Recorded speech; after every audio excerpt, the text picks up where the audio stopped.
Okay, so today we'll be taking a look at this, so stay tuned.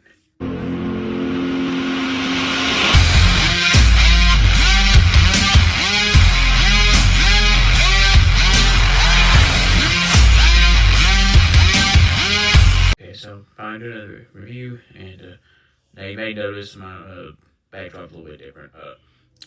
Other day, like I said, it's been kind of hard for me to get content out consistently because I've been busy here lately. I've been having to move stuff and pack things up, so I've been pretty busy. And we recently had to move my dresser set out of here, so that's why one thing why my backdrop isn't completely up, because I had to move my review station, and then when I went to put it back, it wasn't. I can't.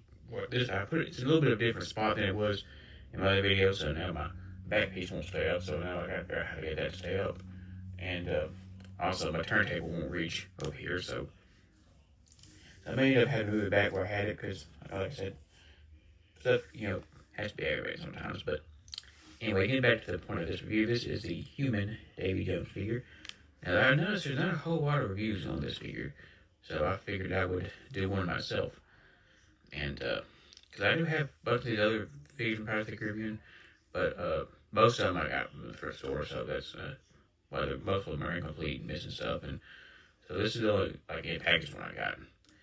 And which I did do a short with this figure the other day, if y'all seen that. And so let's go over his packaging and everything first. Good. He came in this standard packaging for Pirates of the Caribbean and World's End figures. These were made by a company called Zizzle, which went out of business a long time ago. And as you see, it says Pirates of the Caribbean World's End. It's got the Jack Sparrow sculpt there at the top. Everything kind of iconic for these. See, it's got the figure there inside, and it says Human Davy Jones with broadsword on the bottom.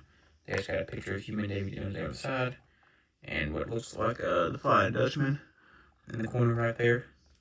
So turn it to the back. There's like a read up for the movie. Also read up for Davy Jones. You want to read that? Go ahead and pause it. Also, there's some other figures here that are also available. I have this one, I think, but like I say, it's incomplete. But a lot of these Wave 3 figures are harder to find. And now, Lord Cutler Beckett's like the rarest one of all, I believe. And you can see, also says, Zizzle.com at the bottom. You can look that up, it doesn't exist anymore, because like I said, they went out of business. So let's open him up and take a closer look at him. The only accessory he comes with, what the card contents call a broadsword, and which also could be a cutlass, which is a very signature sword that a lot of pirates and used back in those days. There's not a lot of paint detail in here, but there is a lot of sculpt work though. You see, there's a lot of dents and dings and divots and things and stuff in it, which is pretty cool. A lot of detail. You can see there's a little bit of scuff. I don't know if that's paint or it may just be scuff from being in the package. I don't know. But you see, handle's got a lot of dents and dings in it too. You think the handle would be more of a wood grain, but it isn't. You see, it's got like the guard there, like a cutlass would have. So pretty cool accessory, and he can hold this in his right, or either hand really, but it's easier getting his right hand because it's got a more of an open grip. So there he is holding the sword, which looks really cool. For articulation, these Zizzle Pirates of the Caribbean figures didn't have very good articulation, but I mean, it's not bad, but it wasn't really good.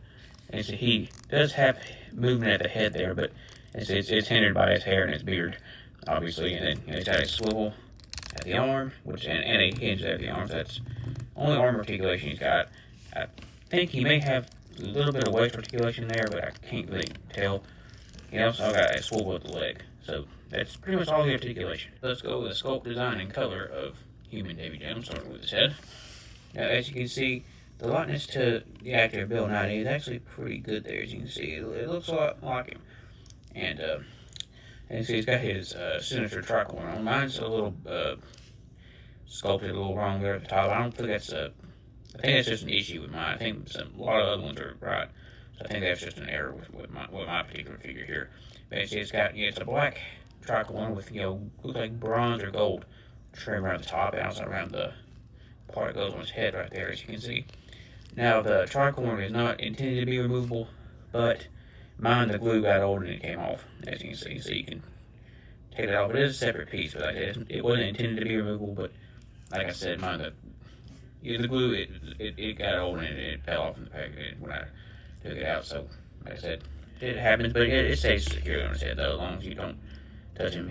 But as you can see, he's got like a gray bandana on. There's a big like hole there for the pig into, but you see he's got on a gray bandana, which goes around the back of his head and down to the back of his hair there. It's tied up in a knot.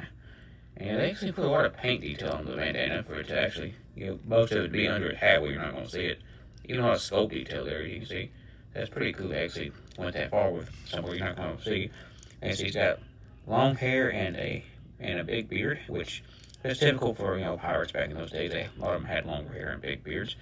His beard has also got a lot of looks like a lot of like drilling things in it as well, as you can see, which looks pretty cool. There's a lot of paint detail on his hair there, which looks really, really good. Which now in the movie, his human form's not seen very much. It's only seen for like a couple of seconds, but you could pinpoint out a lot of these things. Now his outfit here, he's wearing a red trench coat and a lot of gold trim and everything. Really fancy looking. Now you would think his, looking at his cursed form, you would think he would be wearing like either black or blue. But he's wearing red. Now, if you look closely in the movie, it's hard to tell because it's dark. But if you look really closely, you can actually tell it's actually red. So it's pretty accurate detail there. And you see a lot of gold trim and buttons and everything. So it's really cool. And it has white sleeves hanging out from his trench coat there, which looks really, really nice there. You see really good detail. And he's got like his waistcoat underneath is like a kind of gold and orange, which really complements his trench coat pretty good. He's got like a brown belt there with a silver belt buckle, which is something the curse version has too. And see, going down the bottom, his waistcoat is the same as the top here. He also has got like a gold sash hanging down. Now his trench coat at the bottom is flared out on one end. I don't know why. Some of them I've seen it not flared out like this. I wish this would sit a little more flat, because I think it looks better like that. But but it is what it is, I guess. But as you can see, he's got on brown trousers, as you can see, and there's a lot of good paint detail in here. I forgot about the back, but as you can see on the back, the trench coat, there's gold buttons and everything. There's a lot of like brown speckling on here because they actually put a lot of details in it and made them actually look dirty. Because back in those days, taking a bath wasn't a priority, so people didn't have very good hygiene back in those days. So people would have been more dirty back then, because in the movies you can tell people a lot of, unless fancier people in those movies were more clean, and then your pirate stuff were more rugged and dirty, and so that's kind of a cool detail. They actually made the figures look dirty like people would have been back then.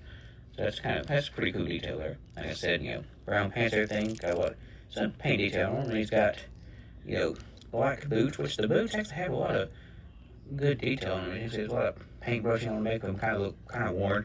Because he's not gonna have super shiny boots, because he's gonna be at sea a lot, so it's gonna be like a lot of salt and stuff from the sea and everything's gonna kind of put a lot of wear and tear on his boots. But unlike the curse version, he doesn't have a peg leg. He's got just two normal boots, which is actually pretty neat. His boots aren't covered in barnacles or anything either, so just straight up leather boots. And you see the creases of where his boots kind of sag down, because any kind of boots, over time the gravity makes the leather sag down over time. So that's pretty good detail they put in there. On the bottom, there's not a lot there except a little bit of information. He's got peg holes too at the bottom of his boots. Okay, so for comparison time, here is a human Davy Jones compared to three other figures. I got some more of these, but these are the ones I felt fit most for this video. There's Will Turner one in over there, which is kind of crooked because I could not get him to stand up for anything. So. And also, the cursed Davy Jones also has balance problems. I can't get him to stand well on his own either. And also, over there is Kaliko, which is one of the crew members of the Flying Dutchman. So I think that one's from the Dead Man's Chest toy line, including the cursed Davy Jones. And the Will Turner, I think, is from World's End, I believe. But now, when you look at the two Davy Jones figures there, you can tell, for the most part, they're pretty much identical costumes, everything. The cursed version, is... he's got coral articles on him, and his outfit's more tattered and everything. And also, he's got a big crab claw and a peg leg, where the human version has normal human hands and also doesn't have the peg leg either. So, like I said, pretty cool comparison there. You can tell it's obviously the same person, just in more of a monstrous form. But what I think of this figure overall, yeah, I really like this figure. And, one thing that blows my mind is, back when these came out around 2006, 2007, these retail for like $5 a piece. That's kind of mind blowing because, nowadays, one of these would easily go for 20 to 30 bucks.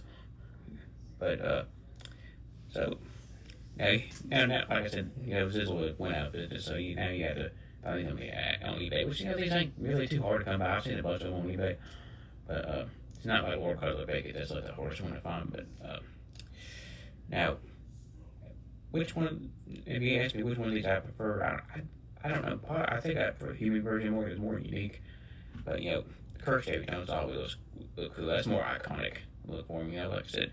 I heard when they do a sequel, because, at the very last one, they had the post-credit scene, they showed Davy Jones, and which he was still in the Kirk's form, which wouldn't make sense because with the trident broken, his curse should have been lifted, so that doesn't make a lot of sense right there. But I heard they may show a more human-like Davy Jones in the next one. That's something I've seen on Google, and which if they go that route, I think that'd be kind of cool. Because in the World's End, we didn't really see him in this form much. Only see him like for a couple of minutes. But if they go that route, I think that'd be kind of neat. Get to kind of see him in this form a little bit more, so that'd be kind of cool. So if you want to see more videos like this, give me a thumbs up. That'll help me a lot. And don't forget to hit the subscribe button. Till next time.